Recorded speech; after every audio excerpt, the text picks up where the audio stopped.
even if you've never been to one of my classes, and even if you've never seen one of my Linda from Brooklyn pads. Oh, hi, honey. So here's the secret. I'm going to give it to you right now.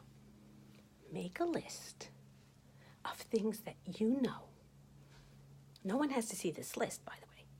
But you're going to make a list of things that you know that your husband would want you to do. Okay? And you're not going to show it to anyone. No one's going to see the list. You're just going to put a few things down on the list that you know he would want you to do. Okay? I'm guaranteed to improve your marriage by tomorrow night. What? I don't agree with Linda from Brooklyn because Linda from Brooklyn wants me to make a list of what he wants. Why doesn't he make a list of what I want? Don't confuse yourself about what you want from him while you're making this list. Because this list is not about what you want in return from him. No one's going to see the list. You're just going to put a few things down on the list that you know he would want you to do. You're making the list and you're not showing it to anyone. You're going to write down everything that you know that he would want you to do on the list. We're going to plant these things into your own subconscious, which is very powerful, by the way. It's not as easy as you think to make this list. If it occurs to you that there's things that you want also, you could make a separate list, but that's not what this list is about. Do not confuse your list with things that you want. We're not doing the things on the list to get something that we want. Now, the great part about this marriage tip is that you could be totally honest with yourself because nobody's going to see this list. Now, you don't have to share your list with anyone, but just for the sake of the lesson here, the Shalom Bayit lesson, and this is even if you've never been to any of my Linda from Brooklyn method classes, which you actually are missing quite a bit if you're not.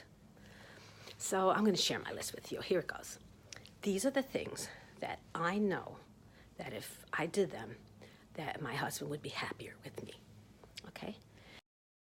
He would be happier if I didn't use his charger ever, or move the charger wire, or change the position of his chargers and his wires.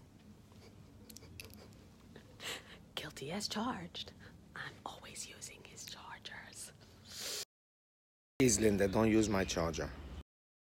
Okay, so now here, stop interrupting him and finishing his sentences. I have a tendency to anticipate what he's going to say, and sometimes I just kind of finish his sentences before he gets the thought out, and it could be so annoying.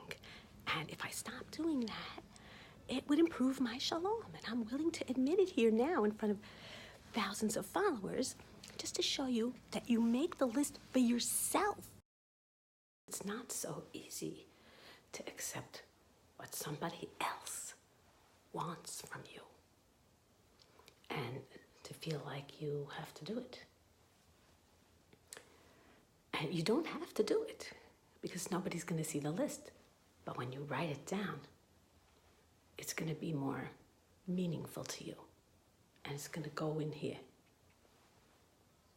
You're going to end up wanting to do the things on the list when you write it down. Linda, you have to stay in the kitchen when you're cooking. Okay, so something that he would like me to do is stay in the kitchen when I'm cooking. Don't walk away from the pot, the oven. He wants me to be in the kitchen when I'm cooking so I don't burn the house down, and so I don't burn the food and the pot, and so the house doesn't get all smoky, because I do have a tendency to do some multitasking. You don't make the list for anyone else but you, and it's guaranteed to improve your marriage. When you make a list like this, it's very clear to see where you're lacking, what you're missing, and how you could fill in little by little with some of the easier things. Now, the next thing on my list is to check my emails more often and check my messages more often because he wants to reach me, and I wasn't raised with the cell phone. I hate that I have to always be answering the phone or answering the text and having a phone in my hand.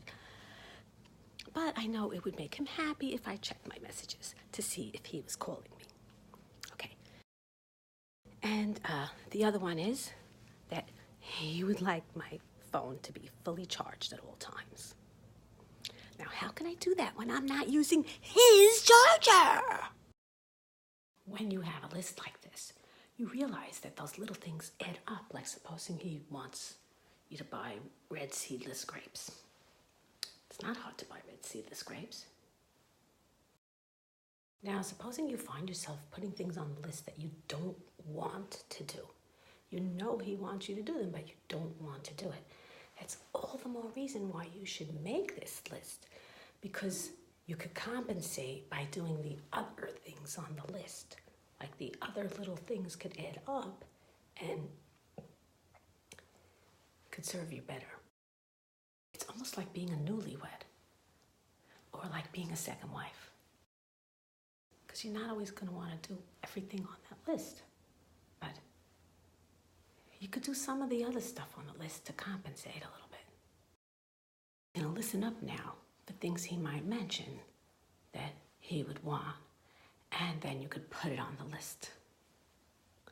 Even if you can't provide it, it's good to know. What? I don't agree with the different Brooklyn because the different Brooklyn wants me to make a list of what he wants. I want him to make a list of what I want. If it occurs to you that there's things that you want also, you could make a separate list, but that's not what this list is about. You could always make that list later of what you want, and you're more bound to get what you want when you're fulfilling his desires anyway.